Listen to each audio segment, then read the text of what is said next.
السلام عليكم ورحمة الله تعالى وبركاته. موعد مباراة برشلونة والأهلي المصري اليوم في كأس جوان جامبر الودية 2026، والقنوات الناقلة لهذه المباراة.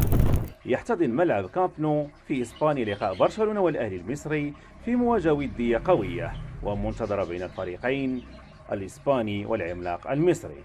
وتجرى مباراة برشلونة والأهلي اليوم الأربعاء 19 شتنبر 2026 في تمام الساعة 6 مساء بتوقيت المغرب وتونس والجزائر، 8 مساء بتوقيت مصر والسعودية إن شاء الله.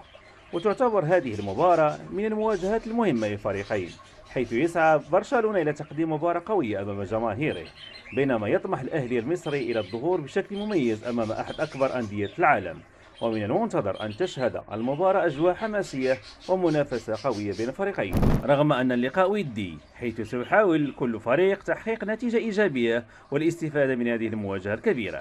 وسيكون نقل هذه المباراة على قناة وان سبور بلاس، مع المعلق أيمن كاشف على الصوتية الأولى والمعلق مؤمن حسن على الصوتية الثانية. نتمنى لكم مشاهدة ممتعة ومباراة قوية بين برشلونة والأهلي المصري. كان معكم أبو مكرم من قناتكم قناة مكرم نيوز. لا تنسوا دعمي بلايك وأن تشتركوا في القناة، في رعاية الله.